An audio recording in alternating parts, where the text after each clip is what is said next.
RS brothers లో ఆషాఢం KG sale మళ్ళీ మొదలైంది. మరెన్నో క్రేజీ ఆఫర్స్ ఖైదీ చేయండి ఆర్ఎస్ బ్రదర్స్.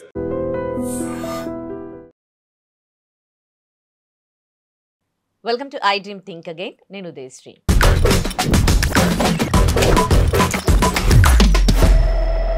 ఇవాల్టి థింక్ అగైన్ ప్రోగ్రాంలో మన టాపిక్ వరకట్నానికి సంబంధించి. ఇప్పటికి జనరేషన్లో వరకట్నం వేధింపులతో చాలామంది అమ్మాయిలు సూసైడ్ చేసుకుంటూ ఉన్నారు. అయితే కొంతమంది ఉన్నవాళ్ళేమో వాళ్ళ పిల్లలకి ఇష్టంగా ఇస్తూ ఉంటే, కానీ మరికొంతమంది ఆడపిల్లలపై వరకట్న వేధింపులు చేయడం జరుగుతోంది. మరి ఇవాల్టి టాపిక్ ఇదే. ఈ టాపిక్ పై మాట్లాడడానికి మనతో ఉన్నారు రజనీ రమ గారు, ఫ్యామిలీ కౌన్సిలర్, పబ్లిక్ స్పీకర్. మాట్లాడదాం. హలో అండి, welcome to studio. Thank you madam. మీరు ఎలా చూస్తారు వరకట్నంకి సంబంధించి? ఇప్పటికి ఈ జనరేషన్లో కూడా కట్నం ఏంటి, మళ్ళీ ఆ కట్న వేధింపులకి చదువుకున్న పిల్లలు కూడా సూసైడ్ చేసుకోవడం ఏంటి? మీరేమంటారు? అంటే ఇది బ్రెయిన్ ఆలోచనకి సంబంధించిన విషయం. ఇది ఫస్ట్ వచ్చేసి కట్నము అడగడము తప్పే, ఇవ్వడము తప్పే. ఇంకొకటి చెప్పాలంటే అడగడం తప్పు అనేది ఇటు సైడ్ నుంచి అనుకుంటున్నాము, అబ్బాయి తరఫు నుంచి. అమ్మాయి తరఫు నుంచి ఈ అడగడం అనేది వాళ్ళు ఆలోచించాల్సిన విషయం కాదు. వాళ్ళు వదిలేండి, అడిగితే అడిగారు, మీరెందుకు ఇవ్వాలంటున్నా నేను. ఇప్పుడు సమాజంలో ఏదైతే ప్రాబ్లమేటిక్గా ఉందో దాన్ని మనం ఎందుకు ఎంకరేజ్ చేస్తూ ఇంకా ఆ విషయాన్ని మనం ఇంకా డెవలప్ ఎందుకు చేయాలి? ఎక్కడికక్కడ ఎవరికి వాళ్ళు దాన్ని కట్ చేయడానికి ఎందుకు ట్రై చేయరు? ఒకవైపు ఏమో అమ్మాయిలు తక్కువైపోయారు, పెళ్ళిళ్ళు కావటం లేదు. ఇటు అబ్బాయిలకి కూడా అమ్మాయిల దొరక్క పెళ్ళిళ్ళు కావటం లేదు. అంటే రీజన్ ఒకటైనప్పటికీ అమ్మాయిలకి పెళ్ళి అవటం లేదు, అబ్బాయిలకి పెళ్ళి అవటం లేదు. మరి ఇలా ఉన్నప్పుడు అంటే దీనికి రీజనింగ్స్ వేరే ఉన్నాయి. మళ్ళీ ఎందుకు పెళ్ళి అవటం లేదంటే అమ్మాయిల యొక్క డిమాండ్స్ ఎక్కువగా ఉన్నాయి. అమ్మాయిలు అనే కంటే అమ్మాయిల పేరెంట్స్ యొక్క డిమాండ్స్ చాలా ఎక్కువగా ఉన్నాయి, చాలా డిఫరెంట్గా కూడా ఉన్నాయి అనేది మనకు ఒక వాదన వినిపిస్తుంది. మరి ఈ కారణంతో అమ్మాయిలకి అవటం లేదు. అబ్బాయిలేమో వీళ్ళు స్వేచ్ఛాభావాలు అంటే వీళ్ళు కూడా ఎక్కువ ఫ్రీడమ్ కోరుకుంటున్నారు ఆఫ్టర్ మ్యారేజ్. ఇవన్నీ మేము బేర్ చేయగలమా, ఫేస్ చేయగలమా? ఒకవేళ చేసినా నవేడేస్ ఎన్ని కేసులు అవుతున్నాయి, డివోర్సెస్ కానీ లేకపోతే చంపేయడాలు కానీ ఇలాంటివి జరుగుతున్నందుకు భయంతో అబ్బాయిలు పెళ్ళిళ్ళు చేసుకోవటం లేదు. సిచ్యువేషన్ ఇలా ఉన్నప్పుడు అసలు వరకట్నం అనే పాయింట్ అసలు ఎందుకు తల ఎత్తాలి అని నేను అంటున్నా. సిచ్యువేషన్స్ ఇలా ఉన్నప్పుడు ఇష్టాయిష్టాల మీద అవసరానికి ఒక నాకు ఇతను సూటబుల్, ఈమె సూటబుల్ అని ఒక అగ్రిమెంట్కి వచ్చినప్పుడు పెళ్లి చేసుకోవచ్చు. మరి మధ్యలో ఈ వరకట్నాలు దేనికి అని నేను, ఇది ఒక సెకండ్ పాయింట్. ఇంకా థర్డ్ పాయింట్ వచ్చేసి, ఇప్పుడు ఒకవేళ అమ్మాయిలు అనుకుందాం, నేను కూడా అమ్మాయినే, నేను కట్నం ఇచ్చానని పెద్దగా పీట వేసుకొని పైన కూర్చుంటా, చాలా గర్వంగా బిహేవ్ చేస్తాను. ఎందుకు? కట్నం ఇవ్వడము is equal in the sense నేను నిన్ను కొనుక్కున్నాననే భావం అమ్మాయి మనసులో ఇక్కడ వరకు ఉంటుంది. నిన్ను ఎంత కాదన్నా అబ్బాయిని ఆ దృష్టితోనే చూస్తుంది. ఏ ఏజ్ అయినా, ఏ జనరేషన్లోనైనా ఆడవాళ్ళకి అమ్మాయిలకి ఈ ఫీలింగ్ ఖచ్చితంగా ఉంటుంది. గతంలో ఎందుకు తీసుకున్నారు అనే కారణాలు మనం ఇప్పుడు చర్చించొద్దు, దానికి మనం వేరే వీడియో చేద్దాం. ప్రస్తుతం ఉన్న పరిస్థితుల్లో కట్నము అడిగిన వాడిది తప్పు అయితే మీరు ఇస్తున్నందుకు మీరు తప్పు కాదా? మీరు ఇవ్వకండి. ఇవ్వకుండా ఇష్టాయిష్టాల మీద పెళ్లి చేసుకోండి. ఇచ్చిన తర్వాత ఏమవుతుంది? ఇంకో కేటగిరీ ఉన్నారు. ఇచ్చిన తర్వాత అంటే దీంట్లో ఇంకొకటి నేను మళ్ళీ చెప్తా. ఇచ్చినప్పుడు అమ్మాయి పేరు మీదే వేస్తున్నారు.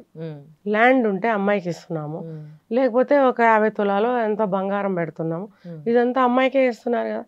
ఏమైనా రాసి అగ్రిమెంట్స్, డాక్యుమెంట్స్ అబ్బాయికి ఇచ్చిన కేసులు ఎన్ని ఉన్నాయి? ఒకవేళ గిఫ్ట్గా అబ్బాయికి ఇస్తే చాలా తక్కువ కేసుల్లో జరుగుతున్నాయి. దాదాపుగా చెప్పాలి అని అంటే అటువంటివన్నీ అమ్మాయికే ఇస్తున్నారు. ఇక్కడ ఇంకొక మిస్టేక్ ఏం జరుగుతుందంటే, నా అబ్జర్వేషను, ఇప్పుడు వీళ్ళు ఆ ల్యాండ్ వచ్చేసి ఒక 50 లక్షలు అవుతుంది, లేకపోతే 2 కోట్లు అవుతుంది, ఎంతో చెప్తారు. మాకు ఇంత కట్నం ఇస్తున్నారని చెప్పి అబ్బాయి వాళ్ళు ఏం చేస్తారంటే, మేము కూడా ఇంత గోల్డ్ పెడతాము అని చెప్పి అగ్రిమెంట్ చేసుకుంటున్నారు, పెడుతున్నారు కూడా. పెడుతున్నప్పుడు ఇక్కడ మేబీ అమ్మాయిలు గల వాళ్ళకి కోపం రావచ్చు. నేను అమ్మాయినే, నేను కట్నం ఇచ్చే పెళ్లి చేసుకున్నా. కానీ ఇక్కడ ఏంటంటే అది ఎవరికి చెందుతుంది? అబ్బాయికి ఏమన్నా చెందుతుందా? ఇక్కడ అలాంటప్పుడు వెర్రిగొర్రెల్లాగా వీళ్ళు మళ్ళీ 50 తులాల్లో 30 తులాల్లో మీరు 2 కోట్లు 3 కోట్లు ల్యాండ్ రూపంలో మీకు కట్నం ఇస్తున్నాం కాబట్టి మేము ఇంత బంగారం పెడతాం 1 కోటి రూపాయలు 50 లక్షలు అని వీళ్ళు ఇక్కడ హోల్స్ పెట్టుకుంటున్నారు.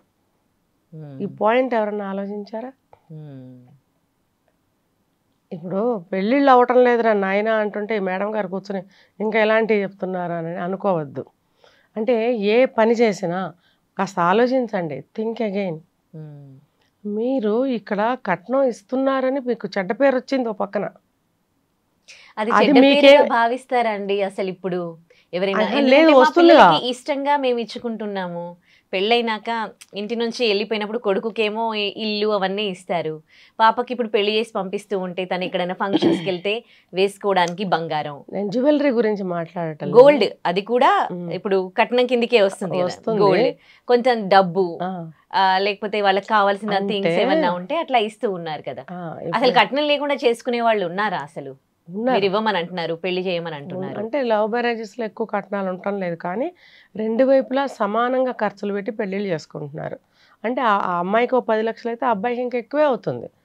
అంటే ఎందుకంటే అబ్బాయి గల వాళ్ళు పెళ్లి కూతురు ముందు మనం తక్కువ అవ్వకూడదని ఇంకొంచెం ఎక్కువ ఖర్చు పెడుతున్నారు. మళ్ళీ పాయింట్ మనం వెనక్కి వస్తే ఇక్కడ మీరు అన్న దగ్గర నేను మాట్లాడతా కొంచెంసేపు. ఇక్కడ గోల్డ్ అమ్మాయి ఎక్కడికైనా వెళ్తే పెట్టుకోవాలి, అమ్మాయి అందం ముచ్చట మనం చూడాలి. ఒక్కసారిగా పెళ్ళి వెళ్ళంగానే వాళ్ళు ఎంత బంగారం ఎందుకు పెట్టేస్తారు? పెట్టలేరు కదా అబ్బాయి గల వాళ్ళు. ఎప్పుడో మెల్లగా భార్యకి ఏదో కొంటాడు, అత్తగారు వాళ్ళు ఏదో పెళ్ళిలో కొంచెం పెడతారు, కానీ అంతా సెట్ ఆఫ్ గోల్డ్ జ్యువెలరీ అనేది పెట్టలేకపోతారు. సో వీళ్ళు అన్నీ పెడతారు అమ్మాయిలకి. పెట్టినప్పుడు గోల్డ్ అమ్మాయికి చెందుతుంది, కానీ మీరు ఇస్తున్న ల్యాండ్ లేదా ఒక బిల్డింగ్ అమ్మాయి పేరు మీద రిజిస్టర్ చేసి ఉన్నప్పుడు అది మీరు కట్నం అని ఎలా చెప్తారు? అంటే అమ్మాయికి ఇస్తున్నారు, రేపు నాదే అవుతుంది కాబట్టి ఇది కట్నం కింద వీళ్ళు కూడా గ్రహిస్తున్నారు, ఇది కట్నమే అని అనుకుంటున్నారు వీళ్ళు కూడా. కానీ ఇస్తున్నది అమ్మాయి పేరు మీద, అమ్మాయికే చెందుతుంది. అది లైఫ్ టైం అది అమ్మాయి పేరు మీదే ఉంటుంది.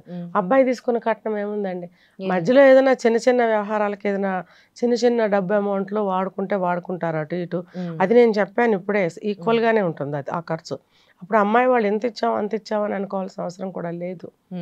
ఇంకా ఇటువైపు మాట్లాడితే వీళ్ళు అబ్బాయి గల వాళ్ళకే దీన్ని ఏం పేరు పెట్టాలి? ఆత్మవంచన అనుకోవాలా, మోసం అనుకోవాలా, మనకి మనం ఆత్మ సంతృప్తి అనుకోవాలా? మనం కూడా ఎదురు గోల్డ్ పెడుతున్నది. అంటే ఇంకా మా బాబుని మేము చదివించాము, ఇవాళ ప్రయోజకుడు అయ్యారు, ఇంత ఎర్న్ చేస్తున్నారు, రేపు మీ కూతురికే కదా అన్నట్టు వాళ్ళు థింక్ చేస్తున్నారు. మీరు అన్నట్టు థింక్ చేస్తున్నారా వాళ్ళు? లేదు, అబ్బాయి తరఫు నుంచి నేను చెప్తున్నాను. అదే అబ్బాయి తరఫు వాళ్ళే మా బాబుని చదివించాము, వాళ్ళు పెట్టేది అమ్మాయికే, వీళ్ళు పెట్టేది అబ్బాయికే. ఇప్పుడు కట్నం ఇప్పుడు ఎవరెవరికి ఇచ్చినట్టు చెప్పండి? మీరు అమ్మాయి, నేను అమ్మాయి. అంటే నేను పక్షపాతి, ఎవరికి పక్షపాతిని కాదు. సమాజానికి ఒక విషయాన్ని నేను క్లియర్ కట్గా ఓపెన్గా చెప్పాలనుకుంటా ఎప్పుడు కూడా. దీన్ని ఆలోచించండి. ఇప్పుడు కట్నం తీసుకున్నారు అని పేరు, తర్వాత వచ్చేసి అంటే నిజంగా అబ్బాయిలో ఏదైనా చెడు బుద్ధి ఉంటే పెళ్ళి అయిన తర్వాత ఈ అమ్మాయికి ఎంత ఇచ్చారు కదా, మరి నా సహాయానికి ఏమన్నా ఇస్తే బాగుండు, 10 లక్షలు 5 లక్షలు డిమాండ్ చేశాడే అనుకోండి, కర్మగాలి, ఇంకా వాడికి అయిపోయింది ఆ కేసు ఈ కేసు. మంచి మీద ఏదో కొద్ది రోజులు ఊరుకుంటారు, తర్వాత ఏమవుతుంది? కేసులు, చంపటాలో లేకపోతే విడాకులో ఏదో ఒకటి అయిపోతుంది. ఇక్కడ గ్రహించాల్సిన విషయం ఏంటంటే, ఎస్ మీరు ఇస్తే ఇచ్చుకోండి, మీ అమ్మాయికి ఇచ్చుకుంటున్నారు, నాకు ఇచ్చినట్టు ఎట్లా అవుతుంది? అవ్వదు అది. తర్వాత మీరే పిచ్చోళ్ళలాగా మళ్ళీ ఎదురు పెట్టండి నామినల్ గోల్డ్. మీరు మీ అమ్మాయికి, మీ ఇంటికి వచ్చే అమ్మాయి మీ అమ్మాయి పెట్టాలి, పెట్టుకోండి. మీకు బ్రాస్లెట్ అని చైన్ అని పెడతారు, దానికి సరిపోతుంది. కానీ మీరు ఎక్స్ట్రా హెచ్చులకి పోయి ఎక్కువ బంగారాలు పెట్టుకుంటే అక్కడ మీరు బోర్లా పడినట్టే అవుతుంది.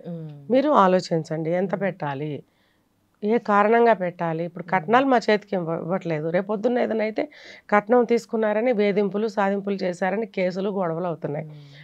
మరి ఇంకా నష్టపోతుంది ఒక పక్క నుంచి మీరు గోల్డ్ పెడుతున్నారు, మీరు పెళ్లి ఖర్చులు పెట్టుకుంటున్నారు.